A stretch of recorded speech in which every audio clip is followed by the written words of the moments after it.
Does he know that it's one to go? Hey, what's up, guys? Welcome back to the channel. Welcome back to Alviso. Super excited to get into it. It's been a little bit since I've posted one of my weekly practice crits here at Alviso, and I actually have quite a big backlog of these videos from throughout the season that I'm going to be slowly releasing throughout the off season, so we can all stay motivated. And let's just get right into some race footage. All right, we're just a couple laps in. Things are about to pop off here in the crosswinds. Check out the blue arrows in the bottom right-hand corner. So it's a left to right crosswind. I'm going to move up on the right, and then I'm going to go up to like 900 watts here because there's a gap off the front. Don't want them to get away. I want to join that party for sure. And then as I accelerate here, you can see there's some gaps opening up behind. So by the time I get up to Ben's wheel, we're in the tailwind section. Ben's going to take a really hard pull on the front, and he's going to keep things fast, keep the pressure on. And I'm just going to do the same. It's important when you're establishing a breakaway like this. I'm not exactly sure what's going on behind me. I saw there were gaps, but I'm going to capitalize on this confusion and some of the splits that were happening behind. So I'm going to keep the pressure on. It's important, and it might hurt early on in a break. Like you even might have to go into that unsustainable territory where you're like way above your threshold.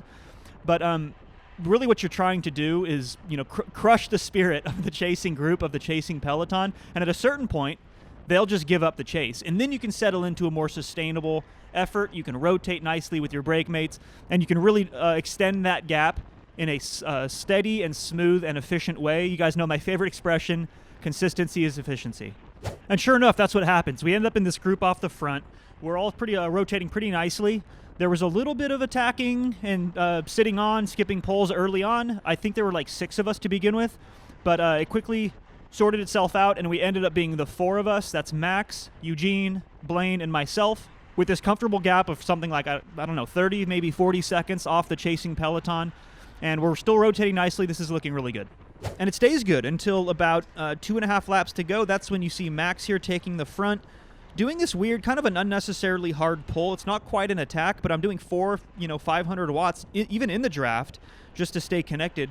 So in any case, this is great news for me because by the time Blaine decides to send a flyer, like I am feeling pretty good, I'm rested, and it's relatively easy for me to stay in his draft. In fact, when he elbows me through, I give it a thought, and it's like, I'm actually kind of happy to sprint out of this group of 4. I don't want to commit a bunch of energy with Blaine and then have him get crafty. He's a clever guy and he's strong, so I don't want him to like sit on in the final lap or something like that. That would be bad news for me.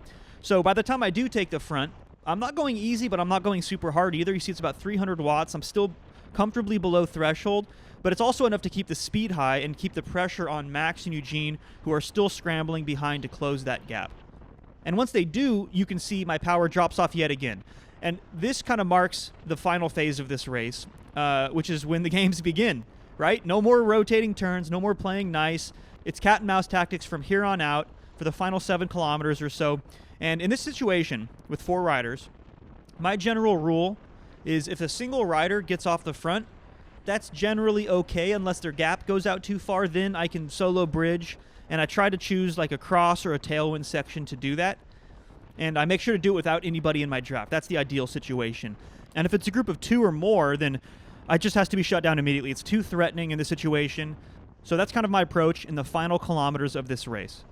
So that brings us to the final 1,500 meters or so, about a half a lap. It's down to the 3 of us, Blaine, Max, and myself. And yes, we're actually going 15 miles an hour. Nobody wants to do any work in this headwind. And we have a big enough gap to play these games.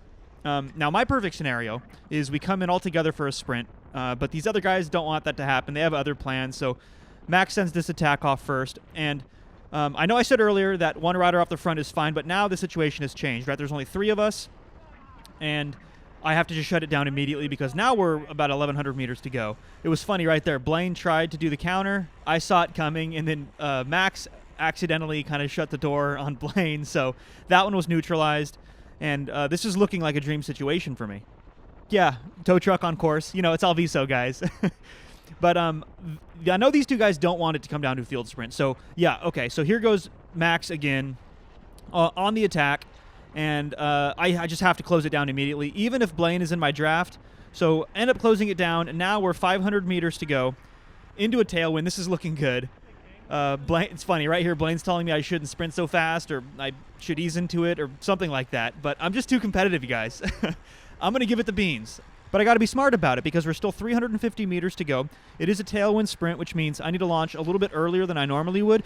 And plus, I want to catch these guys by surprise. So I'm going to shift from the right-hand side to the left-hand side, and then I'm going to start my sprint. I'm going to punch it super hard, super early, and I'm going to go up to 1,530 watts and really get that acceleration. You see I'm checking back under my shoulder here to make sure they're not in my draft. Once I realize they're not, back up onto the hoods, I get into an air position on the saddle, and I just carry my speed to the line. And that wraps up another win at Alviso, but hey, these guys are getting really fast. There's tons of talent out there. I seem to be losing these more often than not, so stay tuned for more Alviso content. Don't forget to hit subscribe if you haven't already, and I'll catch you guys in the next one.